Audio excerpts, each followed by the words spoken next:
আমাদের আশপাশে যারা আছে, ইভেন হালাল, আমার মা, আমার বোন, আমার বাবা, আমার স্ত্রী, আমার ছেলে, আমার মেয়ে, এদেরও যদি কখনো স্বার্থে আঘাত পড়ে, দেখবেন সেও আপনার পাশ থেকে সরে যাচ্ছে। এমন হয়নি কখনো? আপনার বন্ধু, আপনার ব্যবসার পার্টনার, আপনার বস, আপনার কলিগ, ওদের স্বার্থে আঘাত হলে ওরাও সরে যাচ্ছে পাশ থেকে। জিগরি দোষ সরে গেল পাশ থেকে, হয় না এমন? ভালোবাসা দুই প্রকার। বলেন কয় প্রকার? আমার সাথে বলেন, এখানে শেষ করে দিব 10টা মিনিট। ভালোবাসা কয় প্রকার? একটা হচ্ছে নিঃস্বার্থ ভালোবাসা। কি স্বার্থ? কোনো স্বার্থ নাই, নিঃস্বার্থভাবে ভালোবাসা। একটা হচ্ছে কোনো না কোনো স্বার্থ জড়িত আছে এমন ভালোবাসা। আপনার স্ত্রীর চাহিদাও যদি আপনি পূরণ করতে ব্যর্থ হন, দেখবেন স্ত্রীর সাথে আপনার গন্ডগোল লেগে যাচ্ছে, যদিও সে হালাল, বৈধ। তাই না? এমন হয় না অনেক সময়? আমি তো অনেকদিন বলেছি, অনেকদিন আগেও বলেছি, 5 বছর 6 বছর আগে, যে মানুষ আসলেই মানুষের অবস্থানকে মূল্যায়ন করে, ভিতর থেকে মানুষকে শুধু মূল্যায়ন করে আল্লাহ রাব্বুল আলামিন। না হলে কি হতো? এই যে এত অন্যায় আমরা করেছি, আল্লাহ পাক কি আমাদেরকে ছেড়ে দিয়েছেন, ফেলে দিয়েছেন, গজবে ধ্বংস করে দিয়েছেন? এই যে আল্লাহ পাক যে আমাদেরকে মহব্বত করেন, ভালোবাসেন, তার প্রমাণ এগুলো। আল্লাহ পাক চান যে আমরা যেন ফিরে আসি। আল্লাহ পাক বলছেন, সারা দুনিয়ার সমান গুনাহও যদি সে করে ফেলে, আসমানের সমানও গুনাহ করে ফেলে, খালি তওবা করে ফিরে আল্লাহকে বলবে, আস্তাগফিরুল্লাহাল্লাযী লা ইলাহা ইল্লা হুয়াল হাইয়ুল কাইয়্যুম ওয়া আতুবু ইলাইহি। আল্লাহ পাক বলছেন, খালেস তওবা করলে গুনাহ তো মাফ করে দিবই, আগের গুনাহগুলোকে নেকি দিয়ে পরিবর্তন করে দিব। না ভালোবাসা না? আল্লাহ পাক সৃষ্টি করেছেন আমাদেরকে ভালোবেসে। কোরআন খোলেন, সূরা সদ পড়েন। সূরা সদের মধ্যে দেখবেন আল্লাহ বলছেন, খালাকতু বিয়াদি মা মানাআকা আল্লা তাসজুদা খালাকতু বিয়াদি, মানে তুমি ইবলিস কেন তাকে সিজদা করলে না যাকে আমি নিজ হাতে সৃষ্টি করেছি? এটা মহব্বতের বহিঃপ্রকাশ না? আল্লাহ আমাদেরকে নিজ হাতে সৃষ্টি করেছেন। আল্লাহ পাকের হাত কেমন এটা আমরা ব্যাখ্যা করতে যাব না। এর হাতের অর্থ কি সেটাও ব্যাখ্যা করার, তাওয়িল করার দরকার নাই। কোরআনে আসছে যেভাবে সেভাবে আমরা ঈমান রাখবো, ঠিক আছে ভাই? এখানে আবার অনেকে অনেক তালগোল পাকায় ফেলে এবং বিভ্রান্ত হয়ে যায়, এদিকে যাওয়ার দরকার নেই। এখানে বোঝানো হচ্ছে আল্লাহ রাব্বুল আলামিন আমাদেরকে মহব্বত করে সৃষ্টি করেছে। এই পুরো সৃষ্টি জগৎটাই তো আল্লাহর মহব্বতের বহিঃপ্রকাশ। সবকিছু এত নিপুণভাবে চলতেছে, এটা মহব্বতের বহিঃপ্রকাশ না? আমি আপনাদেরকে নিয়ে যদি কোনোদিন কক্সবাজারের সৈকতে তারা দেখাতে পারতাম, তাহলে আমি বুঝাইতে পারতাম আপনাদেরকে যে এই মহাবিশ্বটা ঠিকই আছে কীভাবে। তারার মধ্যে একটা গাণিতিক ক্যালকুলেশন আছে যেটা সবাই জানে না। যারা একটু অ্যাস্ট্রোনমি নিয়ে পড়াশোনা করেছে তারা জানে। আপনার মানে মাথার বিবেকই উল্টায় যাবে যে এত সূক্ষ্মভাবে কিভাবে আল্লাহ রাব্বুল আলামিন এই মহাবিশ্ব সৃষ্টি করলেন। এক চুল এদিক ওদিক হলে পুরো বিশ্ব কায়নাত ধ্বংস হয়ে যায়। এটা কি আল্লাহ পাকের মহব্বতের পরিপ্রকাশ না? আল্লাহ পাক তো বরং বলেছেন পুরো সৃষ্টি পরিবারটাই আল্লাহর আহাল, আল্লাহর পরিবারের অন্তর্ভুক্ত। সুবহানাল্লাহ। এমনকি আল্লাহ পাক আমাদেরকে বলেছেন, তোমরা জমিনবাসীর সবার উপর রহম করো। ইরহামু মান ফিল আরদ ইয়ারহামুকুম মান ফিস সামা। তোমরা সবার উপর রহম করো, দয়া করো। দয়া, রহম এটা তো মহব্বতের একটা অংশ। তোমরা সবার উপর দয়া করো, রহম করো, মহব্বত করো। এটা কি হবে? তাহলে আল্লাহ পাক আসমানে যিনি আছেন, আল্লাহ পাক তোমাদের উপর রহম করবে ইনশাআল্লাহ। আমরা সেই মহান সত্তার ভালোবাসার থেকে বের হয়ে হারাম এই যৌন ভালোবাসার দিকে যাওয়ার চেষ্টা করছি। আসলে এটা ভালোবাসা না, যৌনতা, এর দিকে যাওয়ার জন্য এইসব করছি। আল্লাহ পাক আমাদেরকে মাফ করে যেন হেদায়েত দান করেন। আল্লাহ পাক কত ভালোবাসেন এটা নিয়ে বলতে গেলে আজকে রাত শেষ হবে। দেখেন, আল্লাহ রাব্বুল আলামিন আদম আলাইহিস সালামকে সৃষ্টি করেছেন, করে সমস্ত নাম শিক্ষা দিয়েছেন। নাম মানে হলো ইলম। নাম মানে কি? ভালো না বাসলে আল্লাহ পাক কাউকে সবচেয়ে সেরা কিছু দান করেন। সূরা ৩ আল্লাহ পাক কি বলেছেন? ওয়া তিন ওয়া জাইতুন, এগুলো শপথ করে, লাকাদ খালাকনাল ইনসানা ফি আহসানি তাকওয়িম। মানুষকে সবচেয়ে শ্রেষ্ঠ কাঠামো আল্লাহ পাক দিয়েছেন, দেন নাই? তো কাউকে যদি মহব্বত না করা হয়, তাকে আপনি সবচেয়ে সেরাটা কি দিতে পারবেন? আল্লাহ পাক আমাদেরকে মহব্বত করেন, ভালোবাসেন, এবং আল্লাহ চান আমরাও যেন তাকে মহব্বত করি, তাকে ভালোবাসি। এবং আমরা যদি কাউকে ভালোবাসি, আল্লাহর জন্য ভালোবাসবো। কাউকে ঘৃণা করি, আল্লাহর জন্য ঘৃণা করব। মহব্বত আল্লাহর জন্য, ঘৃণাও কার জন্যে? আল্লাহর জন্য। আল্লাহ পাক সমস্ত ইলম শিক্ষা দিলেন, এটা কি ভালোবাসার বহিঃপ্রকাশ না? নূহ আলাইহিস সালামের কওম দীর্ঘদিন আল্লাহর কথা শোনে না। আল্লাহ পাক সবর করলেন, ধৈর্য ধরলেন, গজব দিলেন না, শেষ পর্যায়ে গিয়ে আযাব দিয়েছেন। এই যে আল্লাহ পাক সুযোগ দেন, সময় দেন, এটা কি আল্লাহ পাকের ভালোবাসা, দয়া না? এরকম প্রত্যেকটা কওমের ক্ষেত্রে হয়েছে। আমি তো ফিল করলাম এই ভালোবাসা নিয়ে ঘাটাঘাটি করতে গিয়ে যে আসলে আল্লাহ পাক যে আমাদেরকে সবচেয়ে বেশি মহব্বত করেন, তার সবচেয়ে বড় নিদর্শন কি জানেন? আমাদের কাছে আল্লাহ রাব্বুল আলামিন আল কোরআনের মতো কিতাব নাযিল করেছেন, আর আমাদেরকে আল্লাহ পাক নবী মুহাম্মদ সাল্লাল্লাহু আলাইহি ওয়াসাল্লামের উম্মত বানাইছেন। আল্লাহ পাক যে নবী মুহাম্মদ সাল্লাল্লাহু আলাইহি ওয়াসাল্লামকে এই দুনিয়াতে পাঠিয়েছেন না, এটাই সবচেয়ে বড় মহব্বত, সবচেয়ে বড় রহমত। কারণ তার সুন্নতে এমন কিছু নাই যেটা আপনি খুঁজে পাবেন না। আর তিনি আমাদেরকে যে মহব্বত করতেন, মুহাম্মদ সাল্লাল্লাহু আলাইহি ওয়াসাল্লাম আমাদেরকে যে মহব্বত করতেন, তিনি আমাদেরকে বলতেন যে আমরা তার ভাই। আমরা তার কি ভাই? মানে কি মায়ের পেটের ভাই? এটা বোঝানো হয় নাই।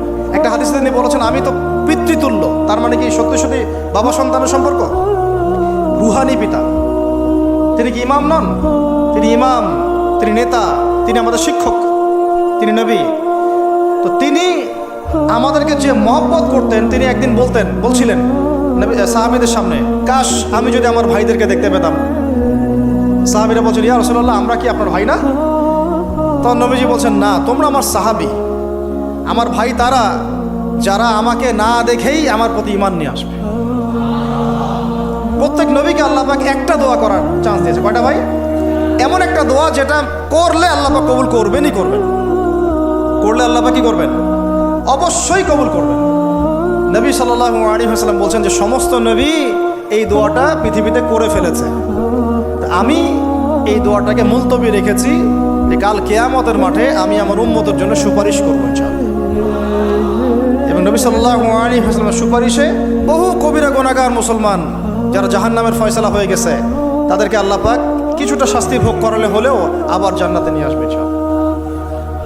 তো তিনি আমাদেরকে মহব্বত করেন না? করতেন না? চিন্তা করে তাহলে আমরা তার দিনকে কি মহব্বত করলাম? আমরা তার হুকুম হাকামের বিধিবিধান সুন্নতে কি মহব্বত করলাম? চিন্তা করেন। একটা হাদিসে নবীজি স্পষ্ট করে বলছেন এটা আমাদের জন্য একটা কষ্টি পাথর। এটা একটা কি কষ্টি পাথর। তিনি বলছেন কেউ ততক্ষণ পর্যন্ত প্রকৃত মুমিন হতে পারবে না যতক্ষণ না আমি মুহাম্মদ সাল্লাল্লাহু আলাইহি ওয়াসাল্লাম তার কাছে তার সন্তান, তার পিতা, এমনকি সমস্ত মানব জাতি থেকে বেশি প্রিয় না হচ্ছে।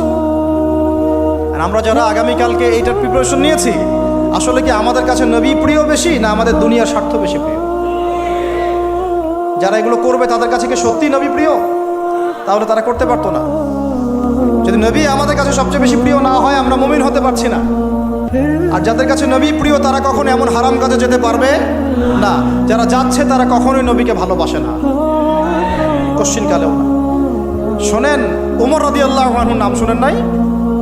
বললে অনেক কথা ভাই, অনেক কথা, কোনটা রেখে কোনটা বলি। ওমর রাদিয়াল্লাহু আনহু একদিন এসে বলছেন খলিফাতুল মুসলিমিন, মুসলিমদের তিনি খলিফা। জান্নাতের সুসংবাদপ্রাপ্ত 10 জন সাহাবীর একজন। জান্নাতের সার্টিফিকেট পেয়েছেন পৃথিবীতে কয়জন সাহাবী? একটা হাদিসে একসাথে 10 জন। ওই 10 জনের অন্যতম একজন, যিনি এমন শাসন ব্যবস্থা পৃথিবীতে প্রতিষ্ঠা করেছিলেন যার মতো মিসাল এখন পর্যন্ত পৃথিবীতে আর দেখা যায় নাই। একটা হাদিসে আসছে যে রাস্তা দিয়ে ওমর হাঁটে ওই রাস্তা দিয়ে শয়তান হাঁটে না। কি বুঝলেন? শয়তান যদি দেখে ওই যে ওমর, ও আর ওই যাবে না ওই রাস্তা।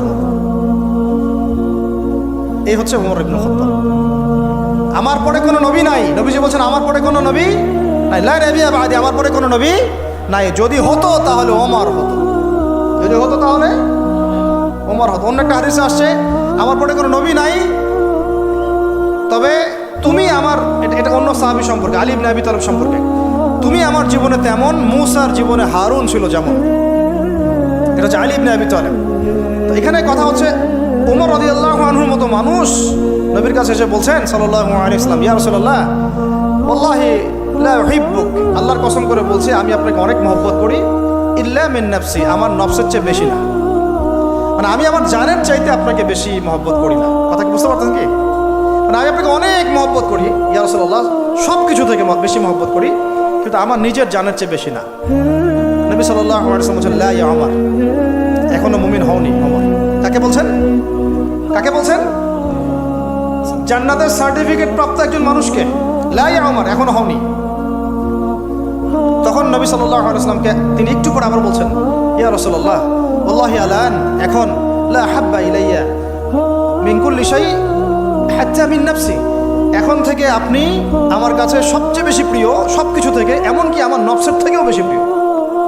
তখন নবীজি বলছেন আলান ইয়া ওমর, এখন ওমর, এখন তুমি মুমিন হলে।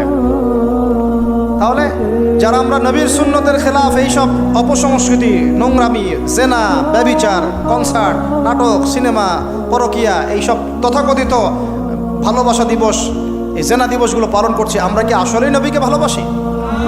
আমরা কি সত্যি আল্লাহকে ভালোবাসি? আল্লাহ পাক আমাদেরকে বোঝার তৌফিক দান করেন, জাহিলিয়াত থেকে ফিরে আসার তৌফিক দান করেন। এরকম প্রচুর ঘটনা। ভালোবাসা তো এগুলোর নাম। ভালোবাসা কাকে বলে জানেন? সাহাবীরা বাসায় যেতেন, আবার দৌড় দিয়ে আসতেন নবী সাল্লাল্লাহু আলাইহি ওয়াসাল্লামের চেহারাটা একটু দেখার জন্য। এটা নাম ভালোবাসা। আপনারা যদি উমরা করতে যান, হজ করতে যান, দেখবেন বারবার আপনার নবীর রওজায় গিয়ে সালাম দিতে মন চাইবে, যে আরেকবার দেখা করে আসি, আরেকটু দেখা করে আসি, আরেকবার সালাম দিয়ে আসি। ভালোবাসা কোনো স্বার্থ আছে এখানে? নবী সাল্লাল্লাহু আলাইহি ওয়াসাল্লাম কি আমাদের কাছে কোনো স্বার্থ দাবি করেছেন? আল্লাহ করেছেন। এগুলো ভালোবাসা। এই ভালোবাসা হলো প্রকৃত ভালোবাসা। আর এগুলো যেটা চলছে এটা হচ্ছে যৌনতা। এগুলো কি চলছে? যৌনতা। ভালোবাসার নাম দিয়েছে এখন যৌনতা। এগুলো ভালোবাসা না, এগুলো পাশবিকতা, প্রবৃত্তির দাসত্ব। প্রবৃত্তি মানে মন যা চাই তাই করতে চাচ্ছে। আপনার মন চাইছে একটা মেয়ের সাথে রাত কাটাবেন, এটাকে আপনি ভালোবাসা নাম দিলেন, কিন্তু এটা হচ্ছে ভালোবাসা না, এটা কি প্রবৃত্তি, পশুত্ব, দাসত্ব, পশুত্বের দাসত্ব করছেন। আল্লাহ পাক আমাদেরকে কথাগুলো বোঝার তৌফিক দান করেন। এরকম সাহাবীরা কত ত্যাগ করেছেন। তালহা রাদিয়াল্লাহু আনহুর নাম শুনেন না অনেকেই। নবী সাল্লাল্লাহু আলাইহি ওয়াসাল্লাম উহুদ যুদ্ধের দিন সংকটময় একটা অবস্থায় ছিলেন। তালহা রাদিয়াল্লাহু আনহু একা নবী সাল্লাল্লাহু আলাইহি ওয়াসাল্লামকে ঢাল হিসেবে পিঠ পেতে দিয়ে আসেন, উনার দিকে কোনো তীর যেন আসতে না পারে। শেষে দেখা গেল তার গায়ের মধ্যে 40 থেকে 50টা তরোয়ারের আঘাত আছে, তীরের খোঁচা আছে, বর্ষার খোঁচা আছে। এই অবস্থায় তিনি নবীকে কাঁধের মধ্যে নিয়ে উহুদ পাহাড়ে উঠেছেন নবীকে সেভ করার জন্য। এটা ভালোবাসা। এটা কি? কোন স্বার্থে? কিসের স্বার্থে? দুনিয়ার স্বার্থে? জান্নাতের স্বার্থে। একজন সাহাবী বাড়ি নির্মাণ করেছেন, তো নবী সাল্লাল্লাহু আলাইহি ওয়াসাল্লাম দেখে একটু খালি মানে হয় না, তুমি কে, কার বাড়ি এটা? বললেন আচ্ছা অমুক সাহাবীর বাড়ি। নবীজি একটু ভ্রু কুঞ্চিত করলেন, পছন্দ করলেন না, কিছু মুখে বলেন নাই, মুখে কিছু বলেন নাই, খালি একটু অসন্তুষ্ট হয়েছেন, এক্সপ্রেশন দেখতে বোঝা যাচ্ছে। তখন ওই সাহাবীকে জানানো হলো, তোমার বাসার সামন দিয়ে তো আল্লাহ নবী সেদিন হেঁটে গেলেন, তারপর আমার বাসা দেখে, তোমার বাসা দেখে আল্লাহ নবী সাল্লাল্লাহু আলাইহি ওয়াসাল্লাম একটু অসন্তুষ্টি প্রকাশ করেছিলেন, মুখে কিছু বলেন নাই, এক্সপ্রেশন ছিল একটু অসন্তুষ্টি। 3 দিনের মধ্যে সেই বাড়ি ভেঙে গুড়িয়ে দিয়েছে। যেই বাসা দেখে আল্লাহ নবী সন্তুষ্ট হন, আমি বাসা রাখবই না। ভালোবাসা কিসের জন্যে? কার জন্যে? কার স্বার্থে বলেন? আল্লাহর জন্যে, জান্নাতের জন্যে, আল্লাহর স্বার্থে, আল্লাহর জন্যে। কতগুলো বলে শেষ করবো আপনাদেরকে। সাদ বিন আবি ওয়াক্কাস রাদিয়াল্লাহু আনহু উহুদ যুদ্ধের দিন এইরকম করে তীর নিক্ষেপ করছেন। আল্লাহ নবী বলছেন, ইয়া সাদ, হে সাদ, তীর ছুড়ো, তোমার জন্য আমার পিতামাতা কুরবান হোক। আশপাশে 9 জন ছিল, তার মধ্যে একজন করে শহীদ হতে শেষে 2 জন বেঁচে থাকলো, সাদ বিন আবি ওয়াক্কাস, তালহা বিন উবাইদুল্লাহ রাদিয়াল্লাহু আনহু। এগুলো তারা কেন করেছেন? ভালোবাসার জন্যে। ভালোবাসা এগুলোর নাম। কতগুলো বললে শেষ করবো আপনাদেরকে, বলেন। নবী সাল্লাল্লাহু আলাইহি ওয়াসাল্লামের কাছে একজন সাহাবী আসেন ইসলাম কবুল করতে এসে হাতের মধ্যে কিছু বালা, আংটি থাকে না, এগুলো ছিল, এগুলো খুলে ফেলে দিয়েছেন নবী সাল্লাল্লাহু আলাইহি ওয়াসাল্লাম, খুলে ফেলে দিয়েছেন। তো একটা খুব দামি সোনার আংটি ছিল, ফেলে দেওয়ার পরে অনেকে বলছে, তুমি তো এখন মুসলিম হয়েছো, ইসলাম কবুল করেছো, তো আচ্ছা ঠিক আছে, ওইটা না হয় নবীজি পড়তে নিষেধ করেছেন, তুমি ওইটা নিয়ে বিক্রি করে দাও, বিক্রি করে না হয় ওই টাকা দিয়ে অন্য কিছু করো। তিনি বলছেন, কখনো না, আমার হাত থেকে আল্লাহ নবী খুলে একটা জিনিস ফেলে দিয়েছেন, আমি সেটা আবার নিতে যাবো? কিসের জন্য এগুলা? এটা ভালোবাসা, মহাব্বত। আল্লাহ পাক এটাই কোরআনে বলছেন, হে নবী আপনি বলে দিন, ইন কুনতুম তুহিব্বুন আল্লাহ, তোমরা যদি আল্লাহকে মহব্বত করেই থাকো, আল্লাহকে সত্যিকার অর্থে ভালোবেসেই থাকো, ভালোবাসা দাবি করেই থাকো, ফাত্তাবিউনি, তাহলে নবীর আনুগত্য করো, ইউহিব্বুকুমুল্লাহ, তখন আল্লাহ তোমাদেরকে ভালোবাসবেন, ওয়া ইয়াগফির লাকুম যুনুবাকুম, তোমাদের সব গুনাহ আল্লাহ মাফ করে দিবেন, আল্লাহু গফুরুর রহিম। এই হলো ভালোবাসা। ভালোবাসা মানে কি? ভালোবাসা মানে হচ্ছে আসসামু ওয়া তাআ, আমি নবী এবং আল্লাহ এবং তার রাসূলের কথা শুনবো এবং আনুগত্য করব, শুনবো এবং এর নাম ভালোবাসা। শুনবো, আনুগত্য করবো, তাহলে আমরা কি শুনবো, কি আনুগত্য করবো? আমাদেরকে প্রথমে কোরআন পড়তে হবে, কোরআনের অনুবাদ জানতে হবে, কোরআন অনুযায়ী জীবন করতে হবে, 5 ওয়াক্ত নামাজ পড়বো ইনশাল্লাহ, হালাল খাবো, যাকাত দিব, রমজানে সওম রাখবো, নবীর সুন্নাহ অনুযায়ী জীবনযাপন করব এবং সুন্নাহ বিরোধী, কোরআন বিরোধী, ইসলাম বিরোধী কোনো কাজে আমি লিপ্ত হব। এই তো ভালোবাসা। এই ভালোবাসা যদি বহিঃপ্রকাশ ঘটাতে আমরা ব্যর্থ হই, নিজেও ধ্বংস হব, পরিবারও ধ্বংস হবে, আমাদের পরের প্রজন্মও ধ্বংস হবে, সমাজও ধ্বংস হয়ে যাবে। আমরা নবী সাল্লাল্লাহু আলাইহি ওয়াসাল্লামের শেখানো রাস্তার বাইরে যাব না ইনশাআল্লাহ। আমরা আল্লাহ রাব্বুল আলামিনের মহব্বত শুধু মুখে দাবি করবো এমন না, কাজে প্রমাণ করবো ইনশাআল্লাহ। আমরা তার রাসূলের মহব্বত শুধু মুখে দাবি করব না, কাজে প্রমাণ করবো ইনশাআল্লাহ। আল্লাহ এবং তার রাসূলের বিরোধী কোনো কাজে আমি কোনোদিনও লিপ্ত হব না ইনশাআল্লাহ। আমাদের ইয়াংদের মূল প্রবলেম এটা, একটা সামনে কিছু দেখলেই দৌড় দেওয়া শুরু করো, আর দাঁড়াও রে ভাই, দেখো এটা কার, কোত্থেকে আসছে, এর সাথে আমাদের কোনো সম্পর্ক আছে কিনা, এটা আমাদের সংস্কৃতি কিনা, এটা করলে আল্লাহ আবার আমাকে ধরবে কিনা, রাসূল আবার আমার উপর রাগ হবে কিনা কিয়ামতের মাঠে, আমার আমল নামে আবার গোনা গোনা জমাবে কিনা, এগুলো হিসাব আমি কেমন করে দিব, এগুলো চিন্তা করতে হবে না? তুমি তো ভাই মুসলিম পরিবারের যুবক, মুসলিম পরিবারের যুবতী, তোমাদের দ্বারা তো এটা আশা করা যায় না। অন্যরা করুক, সেটা না হয় আলাদা বিষয়, আমরা ওগুলো দেখতেও চাই না কে কী করে। 1993-তে এটা বাংলাদেশে আসছে, আবার বাংলাদেশে আবার ডাবল জাহেলিয়াত আসছে, কীরকম, যেটা আবার অন্য কান্ট্রিতে আসে নাই। বাংলাদেশে এই দিনে আবার আরও একটা দিবস একসাথে, ওটার নাম পহেলা ফাল্গুন। কি নাম বলেন? এই দুইটা মিলে এখন উদযাপন হবে কালকে থেকে। তো এই উদযাপন করতে আপনাদের সাগর পারে সব ভিড় জমায় ফেলছে, হোটেল সব বুকড, 3 গুণ 4 গুণ ভাড়া। মাশাআল্লাহ, আপনারাও তো যারা হোটেল মালিক আছেন এই সুযোগ লুফে নিচ্ছেন। হ্যাঁ, ব্যবসা বেশি হবে, তারপরে খাওয়া দাওয়ার হোটেলের প্রাইস বেশি হবে। শোনেন, একটা হারামকে কেন্দ্র করে যা কিছু অর্জন করবেন সব হারাম। একটা হারামকে কেন্দ্র করে যা কিছু অর্জন করবেন আপনি সবই হারাম। বরং এখন আপনার বলা উচিত ছিল, ইমানদার হলে আমার হোটেল আজকে বন্ধ, আমি এই দিবস উপলক্ষে ভাড়া দিই না। সাগরের সামনে তারা এগুলো করতেছে, সাগরের এক একটা ঢেউ এটা সাক্ষী থাকতেছে। এই সাগরের এক একটা ঢেউ, যে ঢেউ আল্লাহর হুকুমে আসে, আল্লাহর হুকুমে চলে। আপনি ইমানদার মানুষ, আল্লাহর বান্দা, আল্লাহর মুমিন বান্দা, আপনার জন্য আল্লাহ সাগরের তলদেশে অসংখ্য নিয়ামত রিজিক দিয়ে দিয়েছেন, আমাদের জন্য দিয়েছেন, ওকে আমাদের অনুগত করে দিয়েছেন। দাঁড়ান আপনি তার সামনে, ও বিনয়ের সাথে আপনার পা ধুয়ে দিবে। সাগর বিনয়ের সাথে আপনার কি করবে? পা ধুয়ে দিবে। আর এই সাগরকে আল্লাহ যদি কোনোদিন বলেন এইখানে এরকম এই অশ্লীলতা হয়েছে, বেহায়াপনা হয়েছে, জেনা হয়েছে, ব্যভিচার হয়েছে, সমকামিতা হয়েছে, এই সাগর তুমি এই সমস্ত এলাকাবাসীকে ধ্বংস করো, কি করবেন সেদিন? ঠেকাতে পারবেন? আমি কারোকে সন্তুষ্ট করার জন্য কথা বলছি না, আর কারো অসন্তুষ্টির পরও আমি করছি না।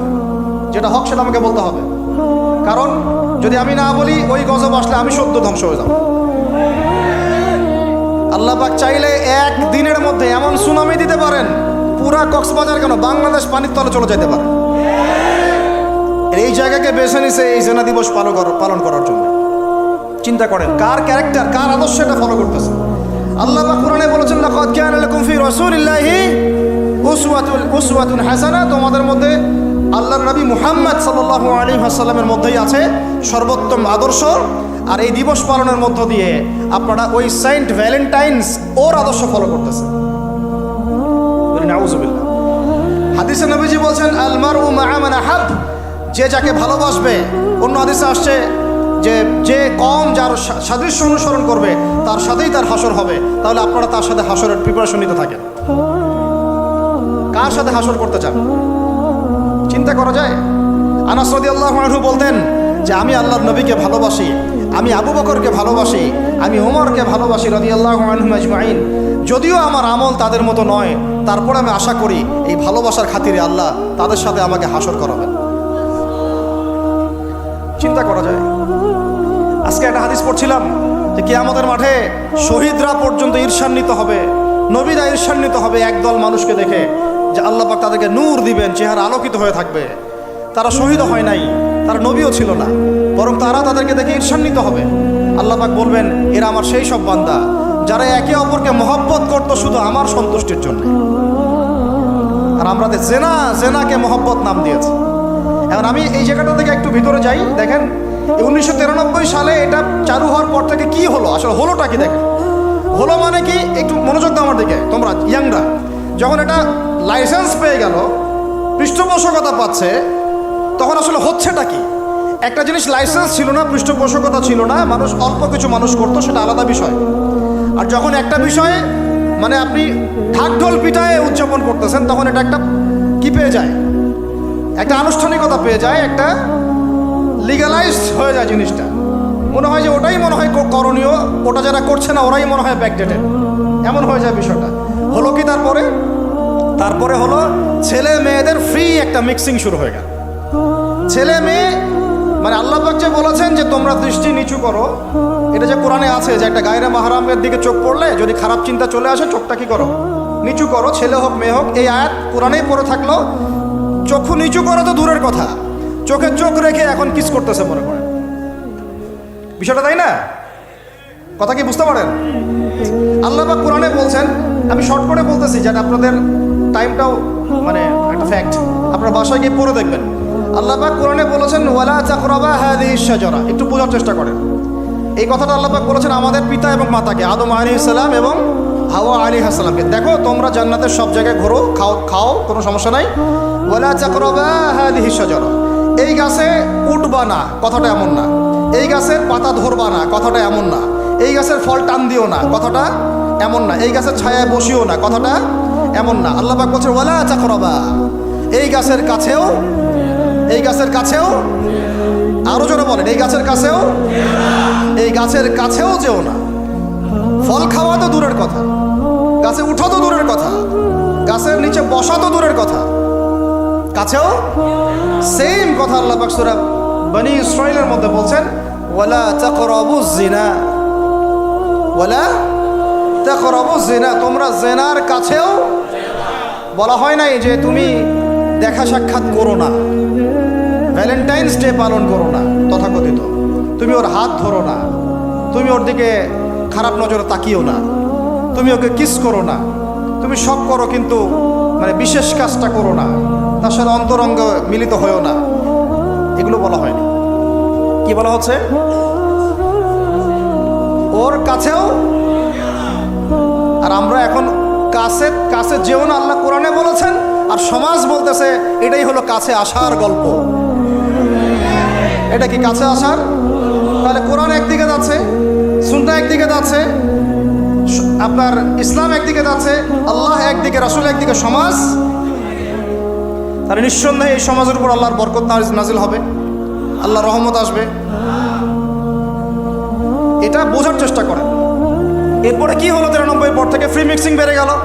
এখন দিবস পালন, আপনি তো পরিবারের পিতামাতাও মেনে নিচ্ছে যে আরে এটা তো ছেলেমেয়েরা এখন করেই, সমস্যা কি? ফ্রি মিক্সিং বেড়ে গেল, ফ্রি মিক্সিং বাড়া মানে জেনা বাড়া। এখন অবৈধ সম্পর্ক বেড়ে গেল, কেউ এটাকে জেনা মনেই করবে না। জেনা হয়ে গেল সহজ, একদম সহজ। যেই জেনার কারণে সমাজে এমন মহামারী নেমে আসে, এমন রোগ নেমে আসে যেটা আগে কখনো ছিল না। কে টিকতে পারছে? ফেরাউন টিকতে পারছে? নমরুদ টিকতে পারছে? কে টিকতে পারছে পৃথিবীতে? আদ জাতি, সামুদ জাতি, কওমে নূহ, কওমে শুআয়ব, কে টিকতে পারছে? এখনকার নব্য যারা ফেরাউন, নব্য নমরুদ, নব্য আবু জাহেল, এরাও টিকতে পারবে? কোশ্চিন কালো না। দেখেন তারপরে ফ্রি মিক্সিং বেড়ে গেল, প্রেমিক প্রেমিকা, কপত কপতি, যুগল বিনিময়, যুগলবন্দি হচ্ছে। তারপরে জেনা বেড়ে গেল, পরকীয়াও বেড়ে গেল। জেনাও বেড়ে গেল, পরকীয়াও বেড়ে গেল। অথচ কোরআন বলছে জেনা করলে কোরআনের শাস্তি হচ্ছে 100 বেত্রাঘাত দিতে হবে। কতটা? আর ওইটা আপনি দিবস পালন করতেছেন এখন। আল্লাহ বলছেন এটা করলে 100 বেত্রাঘাত, আর 1 বছরের জন্যে ওই এলাকা থেকে নির্বাসন। এটা কোরআন বলছে, সূরা নূরের আয়াত 2 নম্বর 3 নম্বর আয়াত। এটা বলছে কোরআন, কথা বলছে এটা। আর সমাজ বলতেছে আসো কাছে আসার গল্প, আরো জেনা করো। আল্লাহ বলছেন কাছেও যেও না, আমি বলছি এটাই কাছে আসার গল্প। এরপরে বাড়লো পরকীয়া, এর সাথে আরো বিভিন্ন সিরিয়াল, হিন্দি সিরিয়াল, এইটা স্টার জলসা, জি বাংলা দেখে দেখে আমাদের একদম মাথাটা খারাপ হয়ে গেল। বাসায় বউ, বাইরে আরো 3টা-4টা, বাসায় স্বামী, বাইরে 3টা-4টা। এই সমস্যাটা রেয়ার না, অনেক বেশি বেশি ঘরে ঘরে ঢুকছে। এটা এই হলো আমাদের অবস্থান। এরপর আমরা দাবি করতেছি আমরা মুসলমান, আমরা মানে মরার সাথে সাথেই জান্নাতে চলে যাবো। নাউজুবিল্লাহ, চিন্তা করা যায়? আমরা দাবি করতেছি আমরা মুহাম্মদ সাল্লাল্লাহু আলাইহি ওয়াসাল্লামের উম্মত, আমরা তার হাতে হাউজে কাউসারও চাই, তার সুপারিশও মানে প্রত্যাশা করি, আর পুরো জীবনটা উপর থেকে নিচ পর্যন্ত তার বিরুদ্ধাচরণ করে চালাচ্ছে। এটা আমাদের দেশে 1993 থেকে শুরু হলো। ভালোবাসা মানে কি? স্বার্থ ত্যাগ করে তার স্বার্থ দেখা, তাই না? সম্মান। ভালোবাসার ডেফিনেশন কি? ভালোবাসা মানে কি? আমি আমার ওয়াইফকে ভালোবাসি, তার মানে কি আমি তার ইজ্জতের জিম্মাদার, তার দিকে চোখ তুলে কেউ খারাপ চোখে তাকাতে পারবে না। ভালোবাসি আমি তাকে, সে আমার, আমি তাকে অন্যের সামনে শো করতে পারবো না, সে আমার। ভালোবাসা মানে আমি তাকে বিশ্বাস করি, আমি তাকে কি করি? বিশ্বাস করি, তার প্রতি আমার আত্মবিশ্বাস আছে, কনফিডেন্স আছে। ভালোবাসা মানে আমি তাকে সম্মান করি, আমি তার সম্মান বুঝবো। এরা ভালোবাসা সংজ্ঞা দিল, ভালোবাসা মানে হলো যৌনতা। ভালোবাসা মানে জাস্ট সেক্সুয়াল রিলেশনশিপ, আর কিচ্ছু না। এরা যদি একে অপরকে সত্যি ভালোবেসে থাকে, তাহলে আগামীকাল এদেরকে বলেন যে জেনা মুক্তভাবে বিয়ে করে ফেলো দেখি, এদের মধ্যে 80% এটা করবে না। কারণ তাহলে ভালো ভালো যদি এতই বাসো, তা হাতটা ধরিও না তুমি। আল্লাহ পাক হাত ধরতে নিষেধ করছেন। তুমি পরিবারের মাধ্যমে প্রস্তাব পাঠাও, মোহর ফিক্স করো, করে বিয়ে করো। ভালোবাসো যদি, তাহলে তাকে নিয়ে সন্তুষ্ট থাকো, তার সম্মানবোধ রক্ষা করো, তার দায়িত্ব নাও। তার কি নিবা? দায়িত্ব নাও। ভালোবাসার ডেফিনেশন চেঞ্জ করেছে এরা। একটা মেয়েকে ভালো তুমি যদি বেশেই থাকো ছেলেটাকে, তাহলে তুমি তার সাথে কিভাবে এভাবে হারাম জেনায় লিপ্ত হতে পারলা? তোমার তো বলা উচিত ছিল যে আমি একজন মুসলিম মেয়ে, আমি এসব জেনাতে যাব না। আমাকে যদি আপনি পছন্দ করেই থাকেন, আমার বাবার কাছে প্রস্তাব পাঠান। সিম্পল। এরপর পরিবারের মাধ্যমে আহদ হবে, তারপরে আমরা আহদ হবে, সেখানে আমাদের মোহর থাকবে, সাক্ষী থাকবে, আল্লাহর কালিমা সাক্ষী রেখে আমরা বিয়ে করে ফেলব। এইগুলোর মধ্য দিয়ে ভালোবাসার ডেফিনেশন চেঞ্জ করে দেওয়া হবে। ভালোবাসার মানে যেটা ছিল সম্মান, ওটার নাম হয়ে গেল এখন যৌনতা। যৌনতা ছাড়া কোনো কিছুতে তারা এখন বিশ্বাসী না। এই হোটেলে যে যৌনতাগুলো হবে, আপনারা প্রত্যেক মালিকের জিম্মাদার, বহন করতে হবে আপনাদেরকে। ভাবতেছেন আমি তো ভাড়া দিছি, ও কি করে করুক ভিতরে, না, আপনিও দায়ী আছেন, হিসাব আপনাকে দেওয়া লাগবে। ও তো দিবেই, আপনাকেও দিতে হবে। যারা এটাকে প্যাট্রোনাইজ করেছে, যে চালু করেছে, ওকে নিয়ে আমি এখন চিন্তিত। এগুলো স্টাডি করতে গিয়ে জানি নামটা আমার মাথায় আসছে, আমার মানে কলিজাটাই কাঁপা শুরু করছে। একটা জিনিস হচ্ছে, আপনি একটা খারাপ কাজ নিজে করেন, মনে করেন নাউজুবিল্লাহ এক ভাই নিজে সুদ খায়, এটা তার ব্যক্তিগত পাপ, ঠিক আছে? এক ভাই ব্যক্তিগতভাবে গান শুনছে, ব্যক্তিগত পাপ। এক ভাই ব্যক্তিগতভাবে হয়তো কেউ নাউজুবিল্লাহ জেনা করেই ফেলছে, এটা তার কি?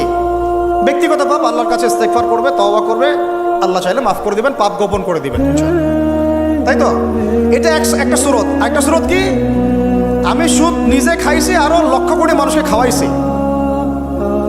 আমি জেনা নাউজুবিল্লাহ সে নিজে করছে, অন্য আরো লাখ লাখ মানুষ, যুবক যুবতীকে জেনাতে উৎসাহিত করতেছে।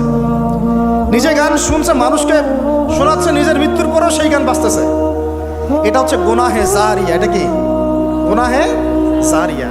তাহলে একটা গুনাহ নিয়ে আদম আলাইহিস সালাম যদি এত বছর কান্নাকাটি করেন, ইব্রাহিম আলাইহিস সালাম কিয়ামতের মাঠে যদি বলেন আমি পারবো না সুপারিশ করতে, নূহ আলাইহিস সালাম যদি বলেন আমি পারবো না সুপারিশ করতে, ঈসা ইবনে মারইয়াম, মুসা আলাইহিস সালাম তারা পর্যন্ত বলবেন আমি আজকে আল্লাহ পাকের সাথে কথা বলার সাহস রাখি না। আর এই যারা গুনাহে জারিয়া চালু করে দিল, এদের কি অবস্থা? আল্লাহ পাক আলহামদুলিল্লাহ আমাদেরকে এই জাহিলিয়াত থেকে বের হয়ে আসার তৌফিক দিয়েছেন। এই শুকরিয়াটা আমরা আদায় করে কিয়ামত পর্যন্ত শেষ করতে পারবো। আর আমাদের দায়িত্ব অন্য ভাইদেরকে ফেরানো, বোঝানো, শেখানো, জানানো। ইনশাআল্লাহ আল্লাহ চান তো এই প্রজন্ম ফিরে আসবে ইনশাআল্লাহ। এই কথাগুলো সবার কাছে প্রচার করবেন। সবচেয়ে বেশি ভালোবাসেন, মহব্বত করেন আমাদেরকে আমাদের রব। কে ভালোবাসে আমাদেরকে? আল্লাহ ছাড়া আসলে ভালোটা বাসেই বাকে। আমরা যে পবিত্র সম্পর্কের কথাও বললাম, এই যে স্বামী স্ত্রীর সম্পর্ক, স্বামী স্ত্রীর মধ্যে মহব্বত, পবিত্র সম্পর্ক, এটা হালাল, বৈধ। আল্লাহ পাক বৈধতা দিয়েছেন, কারণ আমাদের প্রবৃত্তির চাহিদা আছে। এই চাহিদা পূরণের জন্য আল্লাহ পাক আমাদেরকে হালালভাবে বিয়ে করতে বলেছেন। সমাজ বিয়েটাকে কঠিন করে ফেললো, আর জেনাটাকে সহজ করে ফেললো। বিয়ে কঠিন হয়ে গেল, এরা এখন বিয়ে করতে পারবে না চাইলে। বলেছি আমি, কোরআন একদিকে, সুন্নত একদিকে, ইসলাম একদিকে, সমাজ এই সমাজের তাকদির খারাপ। এভাবেই নবী সাল্লাল্লাহু আলাইহি ওয়াসাল্লাম পেরেশান ছিলেন কিভাবে সমাজের মানুষকে ফেরানো যায়। আজকে আমরাও পেরেশান।